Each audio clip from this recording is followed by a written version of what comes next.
Olá, seja muito bem-vindo a mais um vídeo do canal. Esse vídeo vai estar muito legal, muito importante, porque eu quero falar sobre um assunto que é fundamental para a nossa felicidade. Hoje eu quero falar sobre família.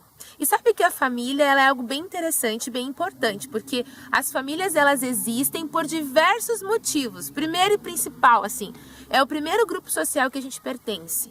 Então, na família acontecem coisas tão legais e tão incríveis para a nossa formação como pessoa, como cidadão. Ela ali coloca os nossos valores, os nossos princípios. Então, a família, ela existe para a construção do ser humano. E é o primeiro grupo social que a gente pertence. E ela é tão, mas tão importante que as influências que a gente recebe na família, elas acompanham a gente por toda a vida. E muitas vezes nós não conseguimos nos livrar dessas influências. Algumas coisas realmente nós vamos levar para nossa casa, né? Quando nos casarmos, sairmos de casa, a casa dos pais, vamos reproduzir essas coisas no nosso lar.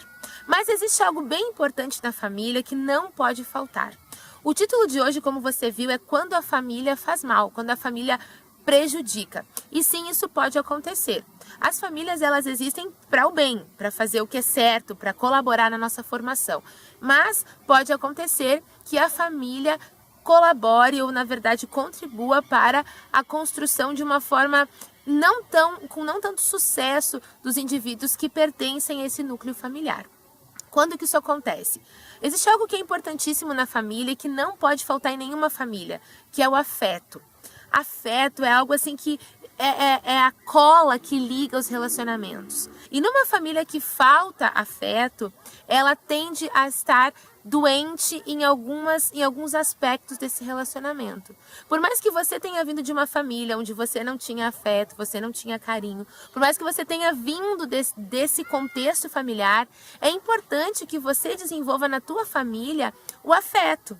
É importante que você desenvolva com os teus filhos o afeto, com o teu esposo. De vez em quando eu ouço alguns esposos reclamando das esposas que não são carinhosas, não são afetuosas. E o mesmo acontece com os maridos. E a desculpa que sempre se usa é a seguinte: eu fui criado assim.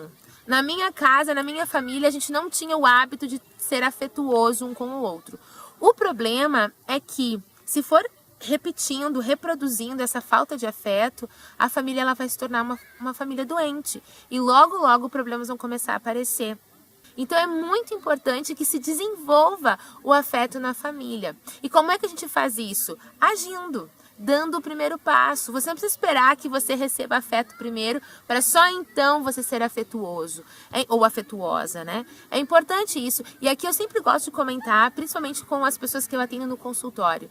Trate como você gostaria de ser tratado. Como você gostaria de ser tratado, é importante que você ofereça isso. E certamente isso acaba voltando para ti com o tempo. Ainda falando sobre o afeto, eu quero te trazer um assunto bem importante. Gente, falta de afeto adoece a gente. Você sabia disso? Quando falta afeto na vida da gente, nós ficamos doentes. E eu percebo isso muitas vezes nos meus alunos. Crianças que são difíceis de lidar, às vezes porque são de difícil relacionamento, são muito teimosas, são muito agressivas. Geralmente essas crianças têm falta de afeto na família.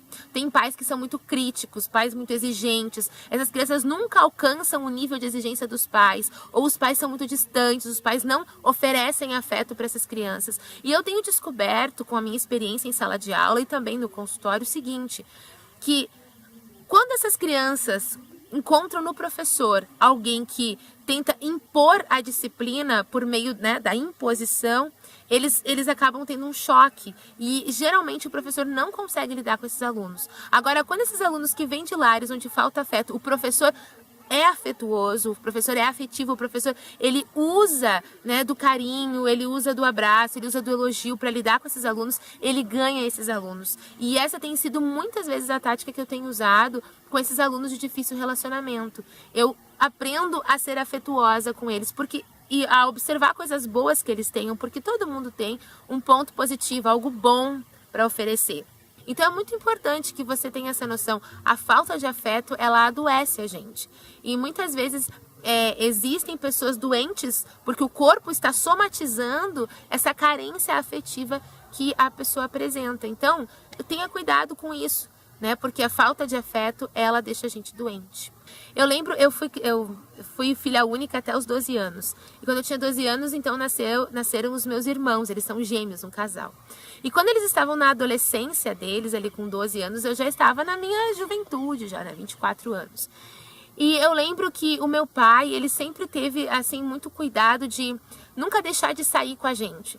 Então, tem vezes que ele sai com toda a família, tem vezes que ele sai só comigo, às vezes ele sai só com a minha irmã, às vezes ele sai só com o meu irmão. E nenhum de nós tem ciúme um do outro, sabe? Porque há na nossa família essa questão da busca pelo pertencimento, por fazer com que todos se sintam parte, todos amados da mesma forma. E aqui, interessante a gente comentar para que os pais eles tenham cuidado com o favoritismo.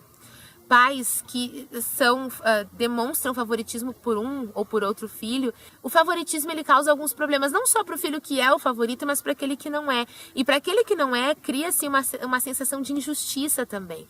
E toda vez que eu sou injustiçado, eu quero buscar o quê? Vingança.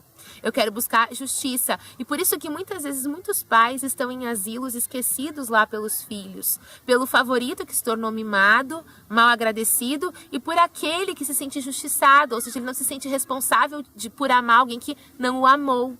Então isso é muito sério. E o favoritismo ele quebra a questão do pertencimento. Então cuidado com isso.